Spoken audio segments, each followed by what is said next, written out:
श्री कृष्ण जन्मभूमि मंदिर से ईदगाह मस्जिद को हटाने वाले केस की सुनवाई 30 अक्टूबर को सुप्रीम कोर्ट दिल्ली में होगी, जिसमें मुस्लिम पक्ष ने मांग की थी कि सभी वादों की सुनवाई मथुरा में ही होनी चाहिए।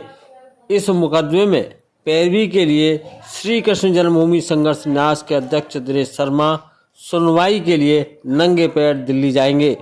दोनों पक्षों की बहस सुनने के बाद इलाहाबाद उच्च न्यायालय ने एक आदेश जारी किया था कि मथुरा में चल रहे श्री कृष्ण जन्मभूमि से संबंधित सभी मुकदमों की सुनवाई इलाहाबाद हाई कोर्ट करेगा। इसके विरोध में मुस्लिम पक्ष सुप्रीम कोर्ट गया और मुस्लिम पक्ष ने मांग की थी कि हमारे पास किराए की व्यवस्था नहीं है, हमारी सुनवाई मथुरा में ही होनी चाहिए। सुप्रीम कोर्ट ने इलाहाबाद रजिस्ट्रार को सभी मुकदमों की फाइल समेत दिल्ली तलब किया है। अब कल 30 अक्टूबर को सुप्रीम कोर्ट में इस वाद पर बहस होगी। उसके बाद सुप्रीम कोर्ट अपना आदेश जारी करेगा कि सुनवाई मथुरा में होगी या इलाहाबाद में। मथुरा सिविल कोर्ट में मुकदमा लड़ रहे दिनेश शर्मा ने कहा कि वह भी सुप्रीम कोर्ट में एडवोकेट कमलेश मौर्य द्वारा 30 अक्टूबर को बहस के दौरान उपस्थित रहेंगे। हिंदूवादी नेता दिनेश शर्मा ने कहा कि वह जहां भी जाते हैं नंगे पैर जाते हैं और सुप्रीम कोर्ट दिल्ली में भी सुनवाई के दौरान वह नंगे पैर ही जाएंगे।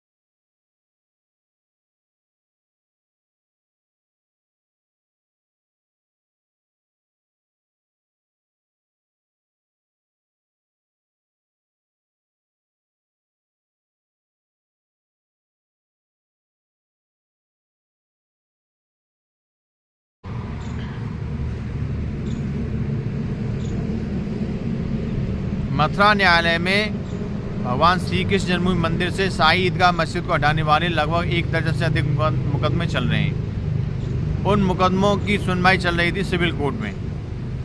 तो हिंदू पक्ष ने इलाहाबाद उच्च न्यायालय से एक प्रार्थना पत्र दिया था कि राष्ट्र हित के मुद्दे को देखते हुए इन सभी मुकदमों की सुनवाई उच्च न्यायालय इलाहाबाद सीधे करे।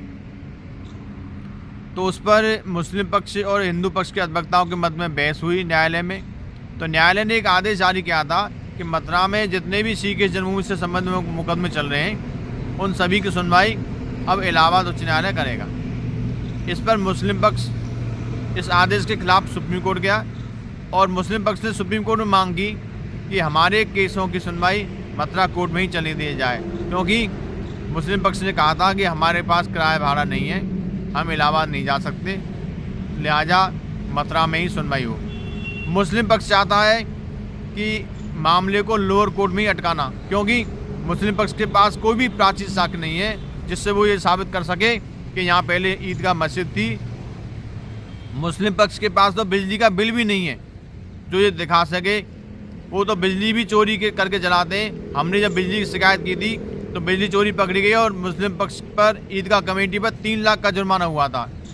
इसलिए अब कल 30 अक्टूबर को सुप्रीम कोर्ट में सुनवाई होगी और पिछली डेट पर माननीय सुप्रीम कोर्ट दिल्ली ने इलाहाबाद न्यायालय के रजिस्ट्रार को सभी पत्रावली सहित तलब किया था और न्यायालय ने कहा था कि जितने भी मुकदमे की फाइल हैं उन सबको दिल्ली लाया जाए और उन्होंने सुनवाई के लिए 30 अक्टूबर की डेट लगा दी थी।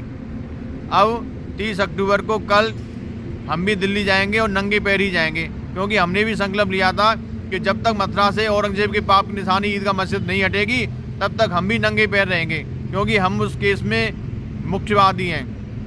हमारा भी न्यायालय में केस चल रहा है और हम 2 केस लड़ रहे हैं, एक तो ईदगाह मस्जिद हटाने वाला और एक मीना मस्जिद हटाने वाला।